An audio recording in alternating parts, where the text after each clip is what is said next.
오늘 하나님께서 주신 말씀 느헤미야 7장 1절 말씀인데요. 말씀이 짧습니다. 요 1절 말씀은 저랑 같이 읽도록 하겠습니다. 자막 보여주시겠어요? 네, 읽겠습니다. 시작. 성벽을 건축하고 문짝들을 달고 나서 문지기와 노래하는 사람들과 레위 사람들을 임명했습니다. 아멘. 사랑하는 여러분, 방금 보신 말씀 중에요, 성벽을 건축하고 문짝들을 달고라는 문구가 있는데 한번 자막으로 다시 한번 보길 원합니다. 네, 성벽을 건축하고 문짝들을 달고. 네. 이 짧은 문구 안에는요, 우리는 문구 안에서 우리가 52일간의 성벽 재건축의 그 대역사, 그리고 느헤미야의 백성들과 땀과 눈물이 이 짧은 문구 안에 들어가 있다는 것을 우리는 읽어내야 될 줄 믿습니다. 여러분, 이 재건축 공사 과정 얼마나 많은 어려움과 위험이 따랐습니까? 산발락과 도비아는 폐허가 된 예루살렘이지만 그럼에도 불구하고 그 땅을 향한 자신들의 영향력을, 기득권을 놓고 싶지 않았습니다. 그래서 그들의 기득권을 감쇄시키는 성벽 재건축 역사를 정말로 죽어라 정말로 노력해서 막고 싶어 했죠.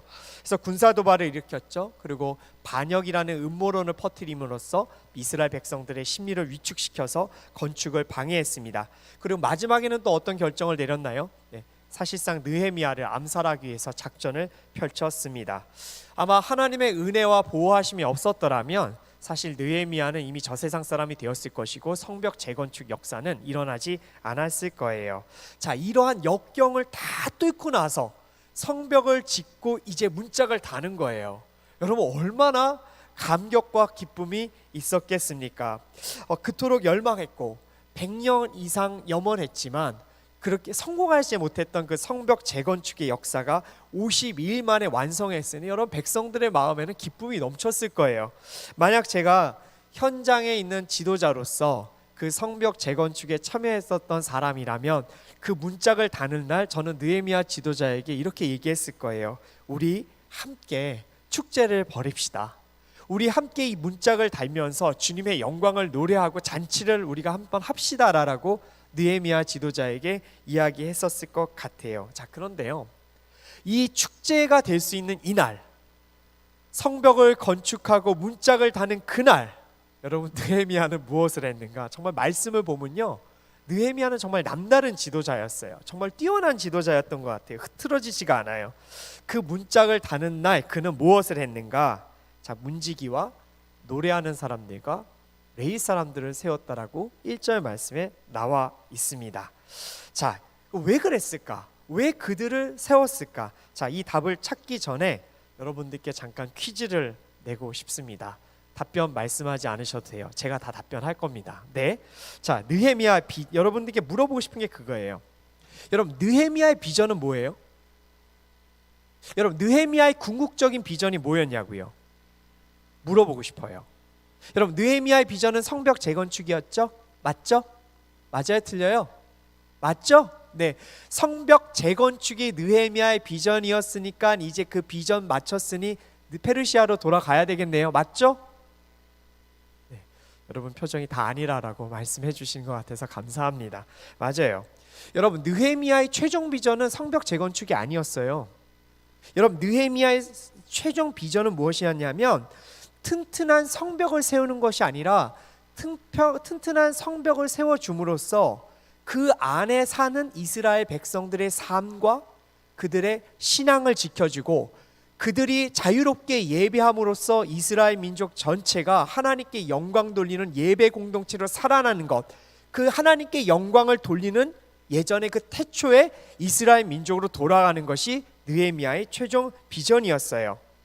여러분, 성벽 재건축은 느헤미야의 비전의 그냥 일부분이었다는 거예요. 여러분, 그것을 잊지 마셨으면 좋겠어요. 자, 그러면 그의 궁극적인 비전을 위해서 느헤미야가 지금부터 할 일은 뭐였냐고요? 느헤미야가 진짜 지금부터 해야 할 일은 무엇인가? 지키는 것이었어요. 무엇을 지키는가? 재건축한 성벽 안에 들어가서 사는 백성들의 삶, 그들의 안전, 그들의 재산, 그들의 예배의 자유를 지켜주는 거였어요. 여러분, 이것이 느헤미야가 이제 본격적으로 해야 될 일인 것이죠. 그래야 이스라엘 민족의 부흥이 일어나니까요.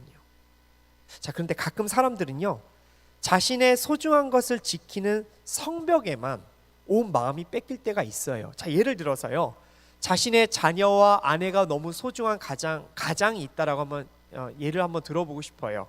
자, 가장의 입장에서 험악하고 힘든 세상 가운데서 사랑하는 아내와 자녀들을 지켜주고 싶은 거였어요. 그래서 기업에서 높은 연봉을 받고자 죽어라 일하는 거예요. 높은 지위를 얻고자 애를 쓰는 거예요. 바로 그것을 얻으면 사랑하는 아내와 자녀들을 이 땅 가운데서 잘 지켜줄 수 있다라고 생각했기 때문에 그래요. 그런데 그가 그렇게 그 귀하다고 생각하는 성벽을 쌓아갈 때 아내와 자녀들이 와서 이야기하는 거예요. 아빠, 여보, 나와 함께 있어줘. 그런데 그 말에 대해서 무시하는 거예요. 너희들을 지켜주기 위해서, 당신을 지키기 위해서 이렇게 애쓰고 있는데 좀만 기다려줘. 안전한 성벽을 쌓은 다음에 우리 누리자라고 이야기했는데 결과는 어떤 것인가? 그 성벽을 쌓고 나니 성취감에 도취되어서 성벽만 바라볼 뿐 가족들을 돌보지 않는 가장도 있을 수 있다라는 거예요. 여러분, 그럼 그 가장이 얻게 되는 결론은 뭐죠? 네, 언젠가 그 가장의 책상에는 이혼 서류가 떨어져 있을 거예요. 왜냐하면 정말 그가 돌봐야 될 것을 돌보지 않았기 때문에 그렇습니다. 사랑하는 성도 여러분, 사랑하는 우리 갈렙 청년 여러분, 느헤미야가 성벽을 쌓은 이유는 성벽 안에 있는 백성들의 삶과 그들의 신앙을 지켜주기 위해서였어요. 여러분, 지금 느헤미야의 성벽을 쌓고 계십니까? 여러분, 우리가 믿음 이런 신앙의 챌린지를 하고 우리가 정말 영성생활 지키기 이런 노력들을 하는 것은 무엇인가? 성벽을 쌓는 거예요. 왜 성벽을 쌓죠? 바로 소중한 것들을 지켜내기 위함입니다. 자, 여러분들에게 소중한 것은 무엇입니까? 여러분들은 느헤미야의 성벽을 쌓아서 지키고 싶은 것이 무엇입니까? 여러분들 가슴 속에 한번 질문해 보셨으면 좋겠어요. 아마 그 가운데는 가족의 건강이 있을 수도 있어요. 여러분들의 성공이 있을 수도 있어요. 소중한 꿈의 성취일 수 있어요. 다 소중해요. 자, 그런데 특별히 오늘 예배의 어떤 예배 설교의 제목처럼 이 코로나 상황 가운데 정상적으로 예배하지 못하고 말씀 나눔이 되지 않는 이 시점에서 저는 여러분들이 성벽을 세움으로써 반드시 지켜야 할 소중한 덕목에 바로 이 영성생활이 들어갔으면 좋겠습니다. 자, 그렇다면 여러분들이 지켜야 할 여러분들의 그 영성생활을 위해서 여러분들이 무엇을 해야 하는가? 자, 첫 번째로 할 일 무엇인가? 느헤미야처럼 문지기와 노래하는 사람들과 레위 사람들을 임명해야 합니다. 저는 이것을 다음과 같은 문장으로 표현하고 싶습니다. 자막을 보시면 나와 있겠지만요. 첫째, 여러분들의 삶의 자리에서 철저하게 예배를 세우는 것이 바로 영적 방역이다. 영성생활을 지키는 것이라고 말씀드리고 싶습니다. 너무나 당연한 말이지만 그래도 오늘 말씀을 통해서 다시 한번 그 중요성을 각인했으면 좋겠어요. 자, 성을 세웠다라는 것, 바로 성에 사는 백성들의 삶을 지켜주기 위함입니다. 자, 그런데 이들에 대한 위협이 다가오면 여러분, 그 위협은 가장 먼저 무엇을 통과해야 되죠? 성벽 안에 있는 사람들의 실제적인 위험은 반드시 통과해야 되는 것이 있어요. 그들에게 다가가려면 반드시 통과해야 되는 것 뭔가요? 바로 성벽의 문이에요. 여러분, 그러기 때문에 느헤미야는 1차 방어책으로 문지기를 세운 거예요. 여러분, 문지기의 허락이 없이는 성벽 안으로 들어갈 수 없어요. 성 안으로 못 들어가요. 그만큼 여러분, 문지기의 책임은 막중합니다. 그의 도움 없이는 어떤 누구도 성에 출입할 수 없기 때문이죠. 자, 그런데 느헤미야는요, 재미있게도 문지기 이외에 노래하는 사람들과 레위 사람들을 세웠어요. 좀 왜 그랬을까요? 여러분, 노래하는 사람들이 누군가요? 하나님의 영광과 아름다움을 표현하는 사람들이에요. 레위 사람들은 또 누구죠? 제사장을 도와서 제사장들을 도와서 하나님의 예배를 돕는 이들이에요. 앞서 말씀드린 문지기를 세우는 것은 좀 이해가 가는데 우리가 생각하기에 왜 느헤미야는 노래하는 사람들과 그리고 레위인들을 세웠다고 했을까? 오히려 돌팔매를 잘하고 활을 잘 쏘는, 요즘 시대로 말하면 좀 특수부대 같은 사람들을 뽑아가지고 문 앞에 세우면 좋았을 텐데 왜 그는 노래하는 사람들과 레위인을 세웠을까요? 자, 이거에 대한 좀 해석이 분분하기는 해요. 왜냐하면 학자들은 이런 얘기를 해요. 인구가 부족했기 때문에, 실제 예루살렘 성벽 안에 사는 사람들이 부족했기 때문에 레위 사람들도 성벽을 성벽을 지키는 일에 동원된 것이 아닌가라고 해석을 하기도 합니다. 자, 그런데 또 어떤 사람들은요, 느헤미야가 성벽을 건축한 최종적인 이유, 바로 이스라엘 백성들이 하나님께 예배를 잘 드리기 위함이기 때문에, 바로 예배를 잘 드리기 위해서 성벽에 문짝을 달고 나서 레위 사람들과 바로 노래하는 사람들을 세웠다라고 해석하는 이들도 있어요. 저는 좀 후자의 의견을 따라서 해석을 하고 싶습니다. 느헤미야의 최종 비전, 바로 하나님께 영광의 예배를 올려드리는 것이기에 그는 성벽을 완비 후에 가장 먼저 한 일은 문지기와 그리고 노래하는 사람들과 레위인을 세웠다라고 저는 말씀드리고 싶습니다. 사랑하는 여러분, 느헤미야처럼 예배를 드리고 그것을 지키기 위해서 최선을 다하셨으면 좋겠습니다. 그리고 그것을 통해서 여러분들의 영성 생활을 지켜나가시길 바라요. 사랑하는 여러분, 예배가 가장 우선시 돼야 되는 삶을 우리는 살아야 합니다. 저는 종종 말씀드렸지만 모태신앙인이 아닙니다. 어렸을 때 초등학교 때 어머니의 손에 끌려서 이제 성당을 다닌 것이 제 신앙생활이었죠. 하지만 젊은 시절을 보내는 동안 상당 기간을 저는 그 예배의 진정한 기쁨과 가치를 몰랐어요. 그리고 그런 삶을 이어가다가 온누리교회에 처음 와서 예수 그리스도를 극적으로 만나고 성령을 체험한 이후에 예배의 가치가 무엇인지 아주 극명하게 깨닫게 되었습니다. 여러분들 중에는 아마 한 주의 삶을 살다가 아주 바쁜 일이 있어서 예배를 못 드리시는 경험이 있을 수도 있을 것 같아요. 여러분, 예배 못 드리시면 어떤 마음이 좀 드시나요? 모태신앙을 갖고 계신 분들은 저에게 그런 얘기를 하더라고요. 예배를 안 드리면 왠지 하나님께서 꾸중하실 것 같고 벌을 내리실 것 같아서 그래서 좀 예배를 더 잘 지켜야 되겠다는 마음을 가져봅니다 라고 이렇게 이야기를 하죠. 하지만 저는 모태신앙인이 아니에요. 저는 그런 생각을 1도 안 해요. 자, 그런데요, 예배의 소중한 가치를 알게 되고 성령의 체험을 통해서 하나님의 존재를 안 이후로 하나님께서 저에게 주신 은혜는 무엇인가? 예배를 한번 빼먹으면요, 한 주 동안의 영적인 공허함과 그 전능자의 부재로 인해서 한 주의 삶이 너무 힘든 거예요. 하나님께서 꾸중하신다라는 생각 가져본 적도 없고 그렇게 하시는 분도 아니라고 생각해요. 그런데 한 주의 삶이 얼마나 공고한지 모르겠어요. 여러분, 이것은 예배의 가치를 아는 모든 사람들이 공유되는 정말 저는 하나님의 또 다른 은혜라고 생각합니다. 여러분, 바로 그러기 때문에 죽었다 깨어나도 예배를 지키기 위해서 최선을 다하게 되더라고요. 많은 성도님들이 해외여행도 가고 많은 성도님들이 정말 지방으로 출장을 가지만 그래도 어떻게든 그곳에 교회를 찾아서 예배하는 이유를 저는 몰랐어요.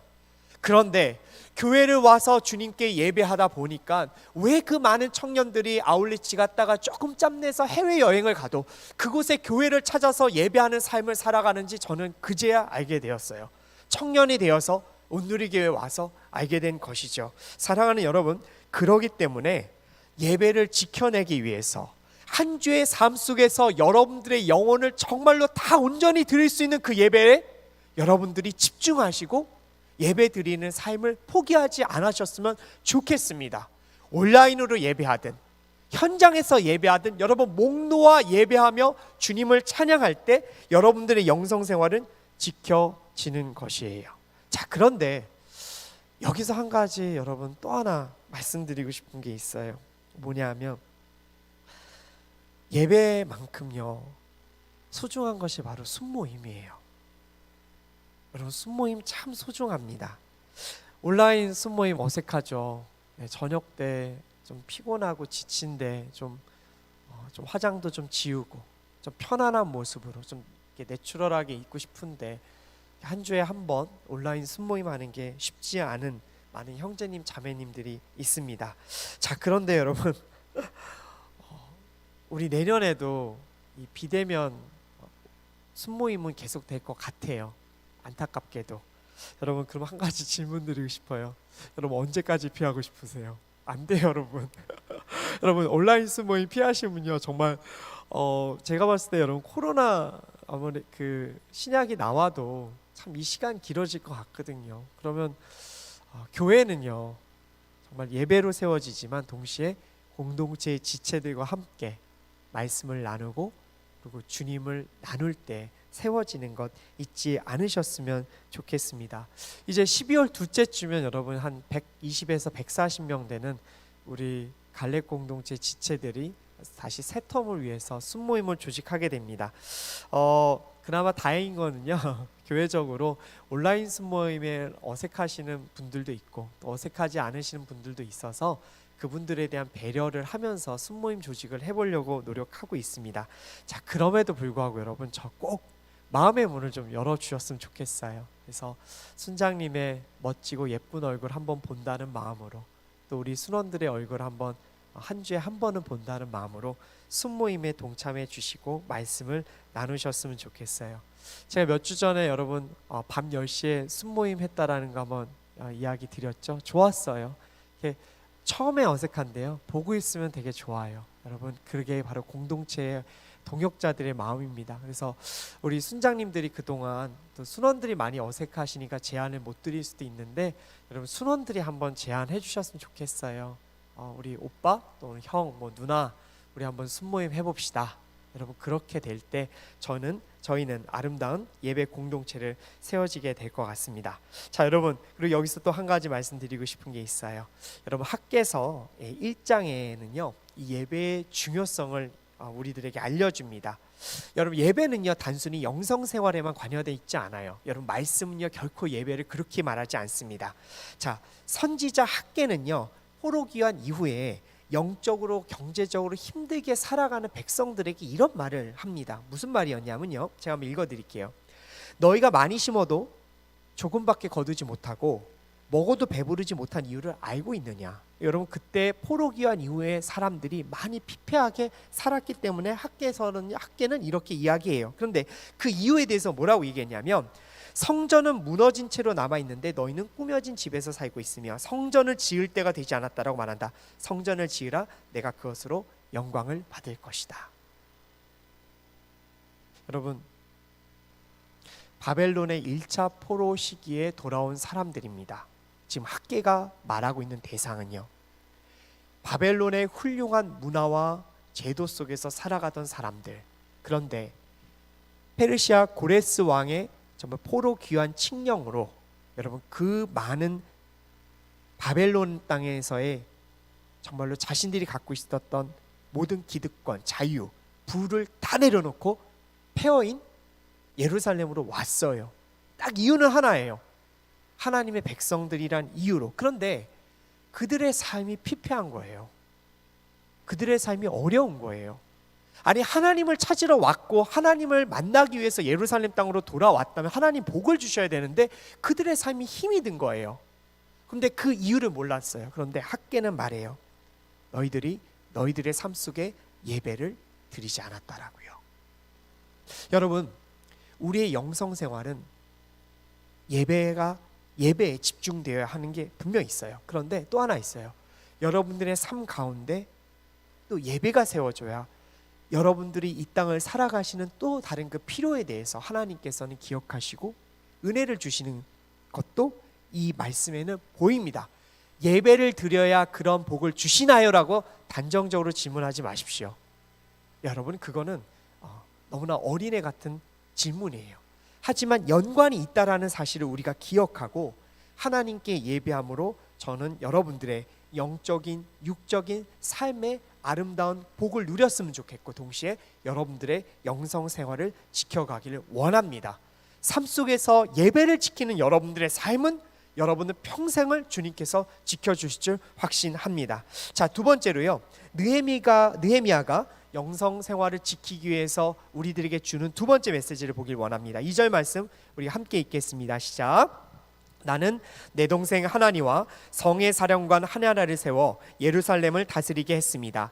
하나냐는 사람됨이 충직하고 많은 사람들보다 하나님을 더 경외하는 사람이었기 때문입니다.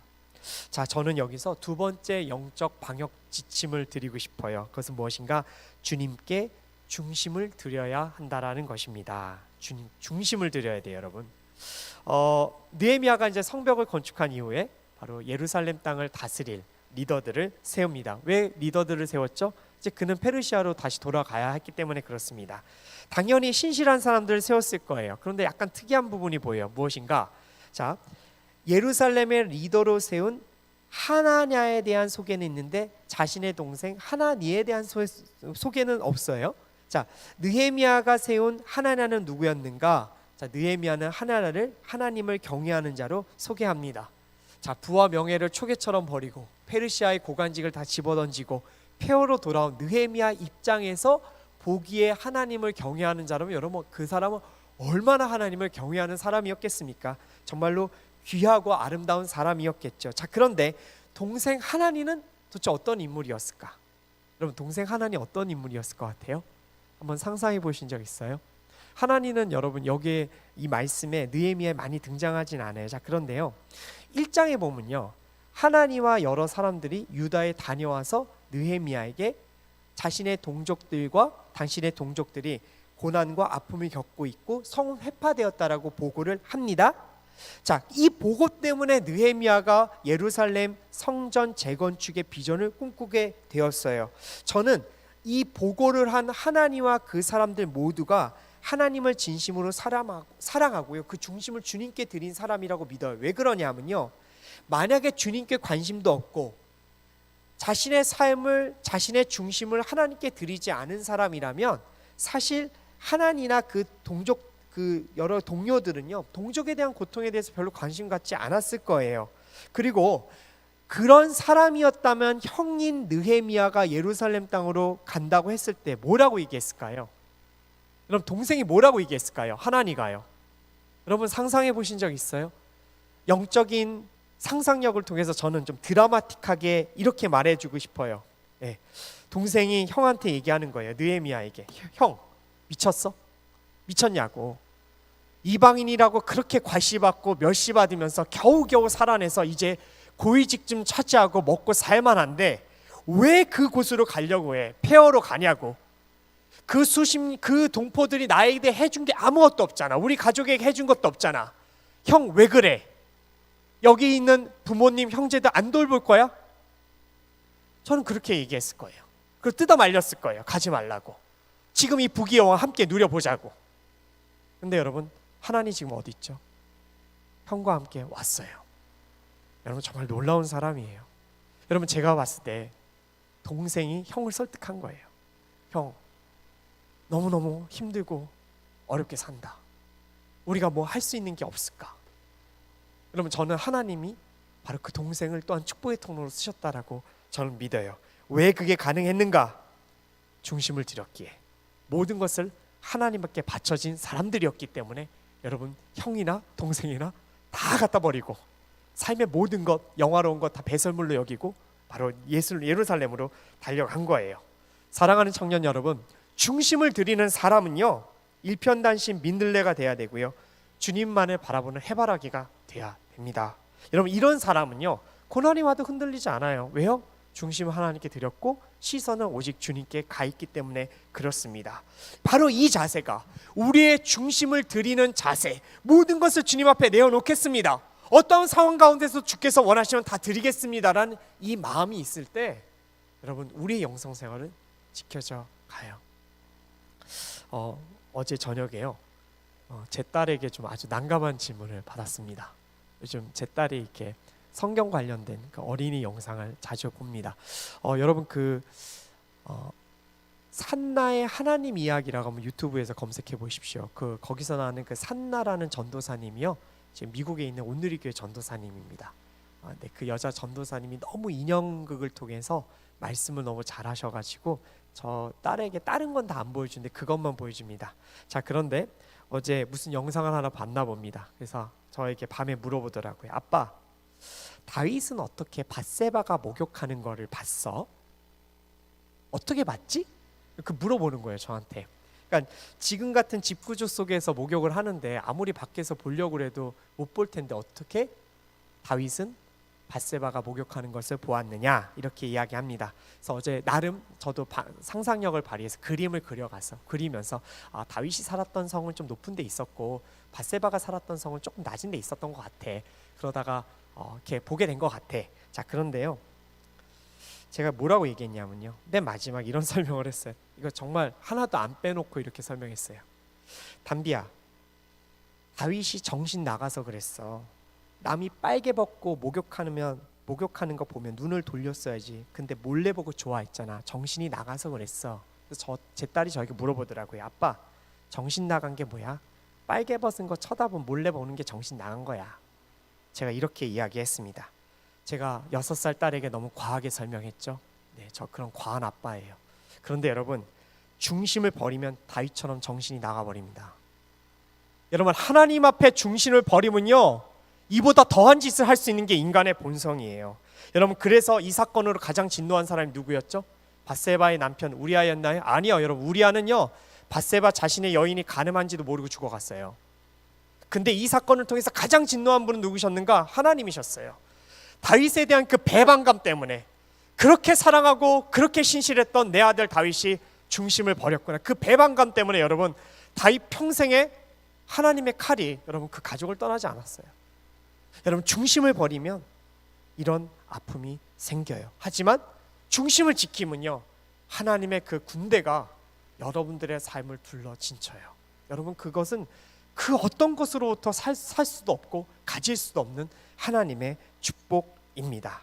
전 여러분들이 이렇게 중심을 드림으로써 여러분들이 영성생활을 반드시 지켜가기를 원합니다. 자, 느헤미야 7장 3절 말씀 자막 보시겠습니다. 제가 한번 읽도록 할게요. 내가 그들에게 말했습니다. 해가 높이 뜰 때까지 예루살렘 성문들을 열지 말고 문지기가 지키고 있는 동안에도 문을 단단히 닫고 빌장을 질러 놓아야 한다. 그리고 예루살렘 주민들을 경비로 세워 각기 지정된 초소와 자기 집 앞을 지키게 하라. 자, 여러분, 보통 그 고대 성벽의 성문들은요, 아침 일찍 문을 열고 저녁에 빗장을 이제 지릅니다. 자, 그런데 느헤미야의 지침은 뭐죠? 여러분, 해가 중천에 떠서야 문을 열라고 했습니다. 여러분, 왜 그랬을까? 당연히 그 이유가 있었어요. 인구가 부족했던 거예요. 예루살렘 성벽 안에 살던 사람들이. 그러니까 방어 인력이 부족하고, 그러니 주민들에게 경비 업무도 맡겨야 하고, 이러다 보니까 여러분, 방어 태세가 생각보다 현저히 취약한 상황 가운데 느헤미야는 이제 그렇게 해가 중천에 뜨면 성문을 열라고 지시했던 거예요. 방어 태세가 그들의 최고의 목표였기 때문에 그렇습니다. 자, 사실 예루살렘의 인구 유입을 빨리 할 수 있도록 하고 그 도심이 살아나려고 하면 어떻게 해야 되겠어요? 여러분, 일찍부터 문 열고 상인들 많이 들어올 수 있도록 하고 상회의가 빨리 늘어나고, 이제 또 그래야 여러분 도심이 살아나잖아요. 자, 그런 것을 통해서 최대한 빨리 도심을 살려낼 수 있을 거라고 생각했다라면 느헤미야는 바로 그런 정책을 썼겠죠. 자, 그런데 느헤미야는 그러지 않았어요. 느헤미야 입장에서는요, 안전이 최우선의 정책이었습니다. 전 그래서 여러분, 이러한 느헤미야 정책을 통해서 여러분들께 세 번째 영적 방역 지침을 말씀드리고 싶어요. 무엇인가? 주님을 최고의 가치로 모시라는 겁니다. 여러분, 주님을 최고의 가치로 모시면요, 모든 판단이 빨라져요. 그리고 모든 판단들이 현명해져요. 자, 예를 들면요, 자, 신앙을 갖고 있는 여자친구, 남자친구가 있어서 열심히 교제하고 있는데 갑자기 신앙을 갖고 있는 여자친구와 남자친구가 갑자기 이런 얘기를 하는 거예요. 우리 해외여행 한번 갈까? 휴가 맞춰서 해외여행 한번 갔다 오자. 일주일로. 우리 연애하면서 좋은 추억 만들어야지. 여러분, 어떻게 해야 되죠? 가야 돼요, 말아야 돼요? 답변 안 들을게요, 여러분. 자, 신앙을 갖고 있기 때문에 당연히 결혼 전에 순결함을 지키고 좋은 추억의 여행을 만들려고 생각했겠죠. 자, 그런데 여러분, 주님을 최고의 가치로 둔다면